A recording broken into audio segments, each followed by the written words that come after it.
62 లక్షల మంది ప్రజల్లో మెడ్ప్లస్ బ్రాండ్ మెడిసిన్స్ కి మారడం వలన 915 కోట్ల రూపాయలు సేవ్ చేసుకున్నారు. అదే మెడిసిన్స్ అదే క్వాలిటీతో 50 to 80% డిస్కౌంట్. డాక్టర్ గారు, అంటే మీరు యూకేలో యూఎస్లో ఫెలోషిప్ చేశారు. అసలు అక్కడ పరిస్థితులు మీకు తెలుసు కాబట్టి ఇప్పుడు సాధారణంగా మనం గత 2 నెలల నుంచి చూస్తున్నాం.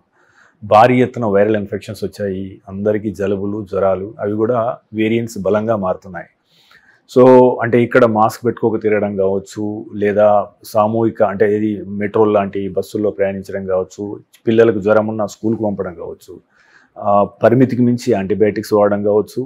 సో అంటే ఇక్కడ ఎటువంటి కార్యక్రమాలు చేయడం వల్ల వ్యాప్తి అనేది పెరుగుతుంది.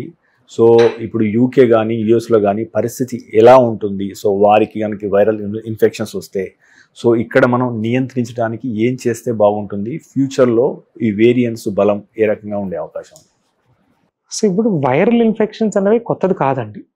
అంటే ఈ మధ్యన మనము అవగాహన పెరిగింది, సోషల్ మీడియా వల్ల అందరూ తెలుసుకుంటున్నారే, కానీ వైరల్ ఇన్ఫెక్షన్స్ గత సెంచురీస్ నుంచి ఎప్పుడూ ఉంటూనే ఉన్నాయండి.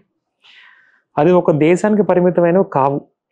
యూకేలో కూడా యూఎస్లో కూడా వైరల్ ఇన్ఫెక్షన్ అని వస్తూనే ఉంటుంది. ఆ సీజనల్ ఫ్లూ అంటాము, సీజనల్ వైరసెస్ అంటాము, అది ప్రతి దేశంలో ఉంటూనే ఉంటాయి.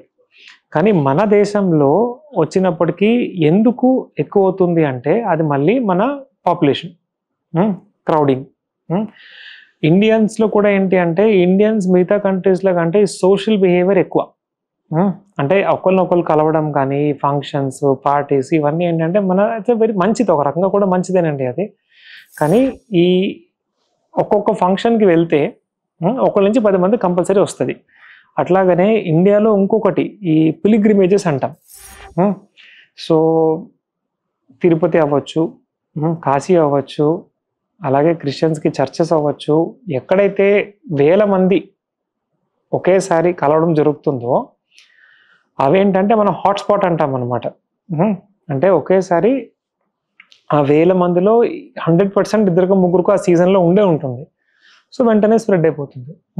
సో ఇండియాలో స్టార్ట్ అవ్వడం ప్రతి కంట్రీలో స్టార్ట్ అవుతుంది అండి, కానీ ఇండియాలో ఏంటంటే స్ప్రెడ్ కొంచెం ఫాస్ట్గా ఉంటుందని మనం అంటాం.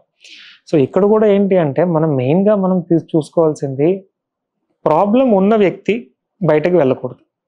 అది వాళ్ళు స్వతహా వాళ్ళు చేయాలి, కానీ చాలామంది అలాగ చేయరు. దగ్గు ఉన్నా, జలుబు ఉన్నా ఫంక్షన్స్కి వెళ్తారు, టెంపుల్స్కి వెళ్తారు, పార్టీస్కి వెళ్తారు, షాప్స్కి వెళ్తారు. సో ఫస్ట్ ఏంటంటే జబ్బు ఉన్న వాళ్ళు బయటికి వెళ్ళకూడదు, దాంతో సగం తగ్గిపోతుంది.